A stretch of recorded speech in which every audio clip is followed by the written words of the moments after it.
Hello friends, मैं doctor Poonam Gayatri dental hospital and trauma centre से आज मैं आपको बताऊंगी कि दांतों के बीच में गैप क्यों हो जाता है और इसका क्या ट्रीटमेंट है। आपने बहुत सारे लोगों को देखा होगा कि उनके बीच के दो दांत के बीच में गैप रहता है, जिससे वो काफ़ी परेशान होते हैं। आजकल के इस फास्ट फॉरवर्डिंग सोसाइटी में हमारी पर्सनालिटी बहुत ही मैटर करती है और उस पर हमारा स्माइल जो कि हमारी पर्सनालिटी को और उभारता है, निखारता है। पर अगर दांतों के बीच में गैप है तो हमें स्माइल करने में हिचकिचाहट होती है, हमारे पर्सनालिटी को वो डाउन कर देता है। तो आज हम इसके ट्रीटमेंट के बारे में जानेंगे कि आखिर ये गैप क्यों हो जाता है और क्या इसका ट्रीटमेंट है, कैसे इसे हम ठीक कर सकते हैं। दांतों के बीच में जो गैप होता है उसे हम डायस्टीमा कहते हैं और ये गैप अगर हमारे बीच के दोनों दांतों के बीच में हो तो उसे हम मिड लाइन डायस्टीमा कहते हैं।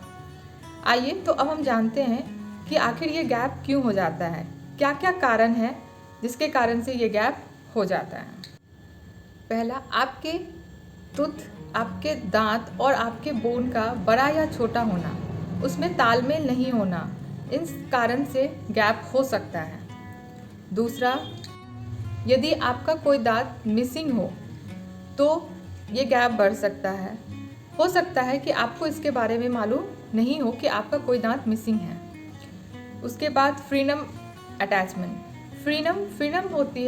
फ्रीनम एक मसल्स की लेयर होती है, मसल्स की तंतु होती है जो हमारे अपर लिप को और हमारे टूथ को मिलाकर रखती है, जोड़ के रखती है। इसे आप या हम अपने जीभ से ऊपर की तरफ से फील कर सकते हैं। अगर ये मसल अटैचमेंट अगर ये काफ़ी मोटी होती है या दो दांतों के बीच में अटैचमेंट होती है तब ये गैप बढ़ जाता है। उसके बाद हमारी स्वलोइंग हैबिट, मतलब हमारे निगलने का तरीका कि हम अपने खाने को या थूक को कैसे निगल रहे हैं, इन सब कारणों से गैप आ सकता है। हमारे अंगूठे चूसने की आदत या बच्चों में भी कभी कभी दूध के दांतों के बीच में भी स्पेसिंग दिखाई देती है, लेकिन ये स्पेसिंग कभी कभी सेल्फ करेक्टिंग भी हो जाती है, खुद से वो समय के साथ वो गैप फुल हो। और एक कॉमन रीज़न है पायरिया या गम डिजीज़। अगर आपके मुंह में पायरिया हो रखा है तो भी आपके दांतों के बीच में गैप होना स्टार्ट हो जाता है। आइए तो अब हम जानते हैं कि इस गैप होने का ट्रीटमेंट क्या है। तो सबसे इम्पॉर्टेंट और सबसे बेस्ट ट्रीटमेंट है ब्रेसेस यानी दांत को अंदर करने के लिए जो हम तार लगाते हैं, मेटल्स वायर्स लगाते हैं, उसे हम ब्रेसेस कहते हैं। ये ब्रेसेस दांत को अंदर भी करता है और उस गैप को भरता है। ये ब्रेसेस परमानेंट भी हो सकते हैं, रिमूवल भी हो सकते हैं, और एक न्यू तरह का इनविजिबल ब्रेसेस आता है जिसे हम इनविजिलाइन कहते हैं।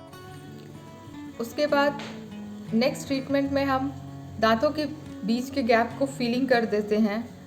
अगर ये गैप बहुत कम है तो ये फीलिंग हमारा बहुत अच्छे से होता है, लेकिन अगर गैप ज़्यादा है तो फीलिंग हो सकता है कि कुछ दिन तक रहे और उसके बाद वो फ्रैक्चर भी कर जाए।